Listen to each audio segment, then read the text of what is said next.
Hello friends, मेरा नाम है तुषार सरस्वत और आज मैं आपको साउथ कोरिया के कुछ इंटरेस्टिंग फैक्ट्स बताने जा रहा हूँ। साउथ कोरिया की अगर हम एरिया की बात करें तो ये केवल महाराष्ट्र जितना बड़ा है, लेकिन वहीं टेक्नोलॉजी के मामले में देश काफ़ी ज़्यादा विकसित है। और वहीं अगर हम नॉर्थ कोरिया की बात करें, जो कि इसकी एक नेबरिंग कंट्री है, जिसे दुनिया की सबसे बेरहम और करप्ट कंट्रीज़ में गिना जाता है, वहीं नॉर्थ कोरिया के कंपैरिजन में साउथ कोरिया काफ़ी ज़्यादा पीसफुल और सेफ कंट्री है। साउथ कोरिया का official name Republic of Korea है। कोरिया शब्द का ओरिजिन गोरियो डायनेस्टी से हुआ। गोरियो पूर्व एशिया में एक शक्तिशाली साम्राज्य था, जिसका इतिहास बिल्कुल हमारे देश भारत जैसा था। सन 1910 से सन 1945 तक पूरे कोरिया देश पर जापान का शासन हुआ करता था। वर्ल्ड वॉर 2 के दौरान जापान के अमेरिका से हारने के बाद ये देश आज़ाद हुआ और भारत पाकिस्तान की तरह ही इसे 2 हिस्सों में बांट दिया गया, जिसमें एक हिस्सा साउथ कोरिया है और दूसरा नॉर्थ कोरिया है। स्वतंत्रता के बाद नॉर्थ कोरिया में जहां भुखमरी और भ्रष्टाचार बढ़ा, वहीं साउथ कोरिया की अर्थव्यवस्था, शिक्षा और संस्कृति में वृद्धि हुई। 1960 के दशक तक इसे दुनिया के सबसे गरीब देशों में गिना जाता था, जबकि आज इसे विश्व के सबसे अमीर देशों में गिना जाता है। एशिया के उभरते हुए राज्यों के 4 स्तंभों में से ये एक है, जिनमें सिंगापुर, हांगकांग और ताइवान शामिल है। साउथ कोरिया समंदर के चारों ओर से घिरा हुआ एक देश है, जिसका क्षेत्रफल 1,210 वर्ग किलोमीटर है और इसकी जीडीपी $1.5 ट्रिलियन है। इनोवेशन और टेक्नोलॉजिकल डेवलपमेंट को इसके जीडीपी का मुख्य हिस्सा माना जाता है। सैमसंग, एलजी, किया, ह्यूंडई ये सारी साउथ कोरियन कंपनीज हैं, जिनके प्रोडक्ट्स का इस्तेमाल लगभग भारत के हर घर में होता है। इस देश के हर व्यक्ति की एवरेज इनकम लगभग $41,960 है, जो इंडियन रुपीस के हिसाब से 30 लाख रुपए से ज़्यादा है। इस देश की राजधानी का नाम सियोल, जो यहाँ सबसे ज़्यादा आबादी वाला शहर है। यहाँ की मुद्रा साउथ कोरियन युआन है और इसका करेंसी कोड KRW है। भारत का ₹1 इस देश में करीब 15.89 साउथ कोरियन युआन के बराबर है। यहाँ का कॉलिंग कोड +82 है और यहाँ ड्राइविंग राइट हैंड साइड है। इस देश की 92% पॉपुलेशन शहर में रहना पसंद करती है और बाकी बची 8% ही गांव में रहती है। स्पीड टेस्ट ग्लोबल इंडेक्स की रिपोर्ट के अनुसार साउथ कोरिया का दुनिया में सबसे तेज औसतम इंटरनेट कनेक्शन 121 Mbps रिकॉर्ड किया गया है। यहाँ आपको पब्लिक प्लेसेस में भी फ्री इंटरनेट की सुविधा प्रोवाइड की गई है, जो शहर और गांव दोनों में उपलब्ध है।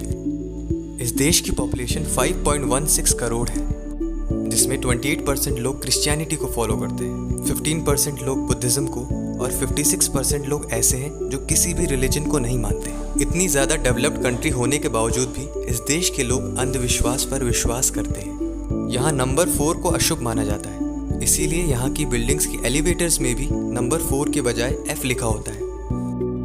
यहाँ रेड कलर की इंक को इस्तेमाल करना भी बुरा माना जाता है। यहाँ रेड इंक का इस्तेमाल तब किया जाता है जब कोई मरने वाला हो या जब कोई मर चुका हो।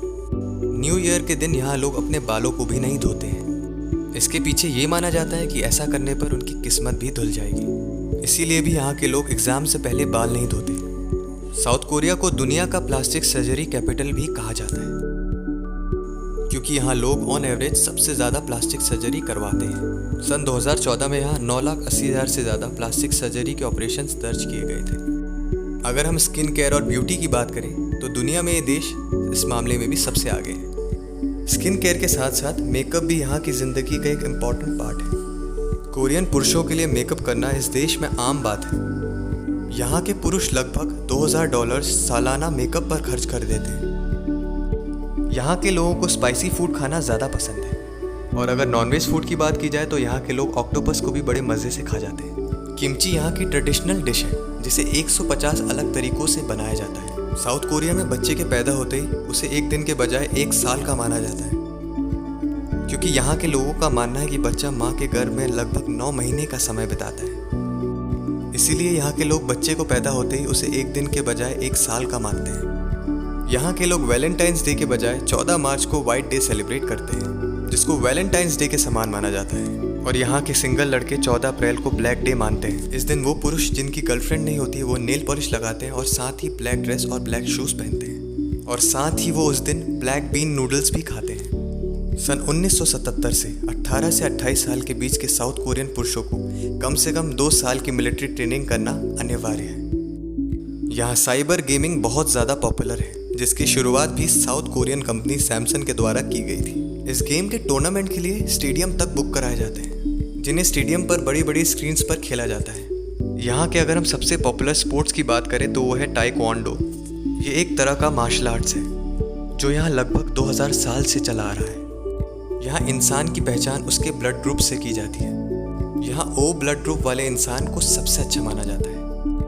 इस इमेज को देखने के बाद आपको ऐसा लग रहा होगा कि आखिर ये शिप ज़मीन से इतना ऊपर क्यों है, जबकि ये शिप नहीं है, ये एक रिजॉर्ट है जिसे शिप की थीम पर बनाया गया है। ये साउथ कोरिया के इयोन डोंजन में है, जो कि वहाँ के ईस्ट कोस्ट में स्थित है, जिसका नाम सन क्रूज रिजॉर्ट एंड याच है, जिसे देखने के लिए दुनिया भर से लोग यहाँ आते हैं। इस देश में फिटनेस की परिभाषा स्लिम रहना है, चाहे वो लड़का हो या लड़की।